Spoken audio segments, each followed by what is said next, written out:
You're watching CTOM TV. Knowledge is power. So let's go to the question that you're probably wondering, which is, how do I find out what mutations are driving my cancer? Well, most hospitals in Europe and the States do a tumor sequencing panel. A common one is Foundation 1. It looks at about 350 or 360 different genes involved in cancers, and that's probably one of the best ones. In Canada, it's a little more spotty.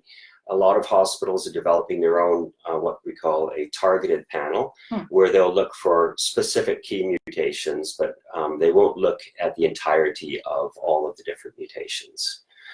And that brings us to an important subject. When you just look for specific mutations in a gene, you tend to miss a lot of really important information. So for example, remember, Alex is the expert. He works in this 24/7. His head's always immersed in this personalized cancer treatment process and leading edge science. So these things to him are just obvious. But for most of us, we need a little more background on what, like I say, give us an example of a single gene test that might be done for somebody and that you're saying you'd want more. Okay, so every gene is based on a sequence of DNA base pairs, and these DNA base pairs form amino acids or encode for amino acids, and those amino acids form a chain which then becomes the product of the gene. So genes can vary in length of how many base pairs they have. They can be fairly short with 50,000 or so base pairs. Some genes have hundreds of thousands of base pairs. So to give you an example of how many different mutations you can have in a single gene, once you have 150 base pairs of DNA, the possible combinations of mutations in that 150 base pairs is larger than all of the atoms in the known universe. All right, so back up the bus. Say that again. What? That is a staggering number with many zeros attached Holy to it. cow. And how is that relevant to us as we're talking about genetic testing for cancer treatments? Well, it just goes to show that there can be an infinite amount of different mutations in every gene. Right. And so when you take a targeted panel that only looks at one or two mutations in a gene, you miss all of the information, literally. So something, for example, if I'm getting a test to see if I have, what would be one? BRCA1. Yes, that's a great example. Okay. Why is it a great example? Well, a lot of the common tests being used these days, there's many databases of BRCA mutations.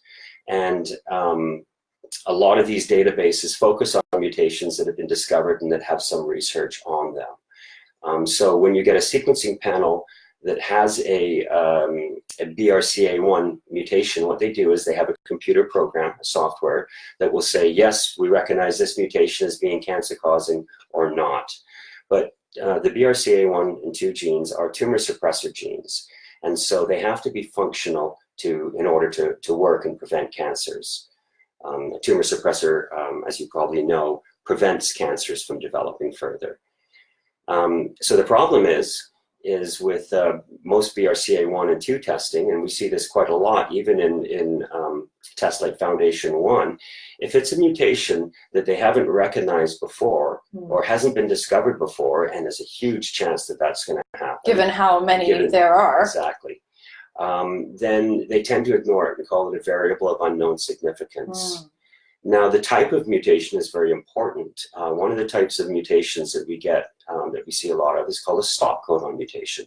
And that causes the gene to stop producing its transcript right in the middle of where that stop codon is inserted. So that mutation causes a stop codon.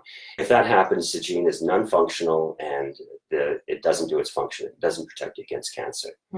So we have seen tumor DNA sequencing tests where the patient was told that they didn't have a BRCA1 or 2 mutation, and that the mutation that they had was not significant when it was actually a stop codon mutation that had just never been reported in that position before.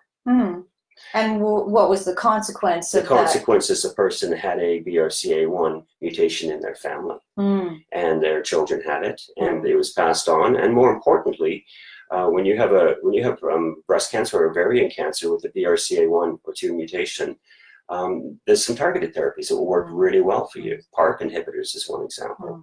It can also dictate certain chemotherapy protocols, such as platinum-based therapies.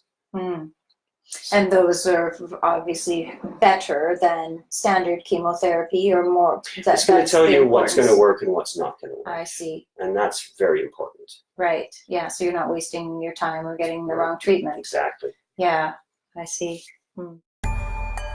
Thank you for watching Ketome TV.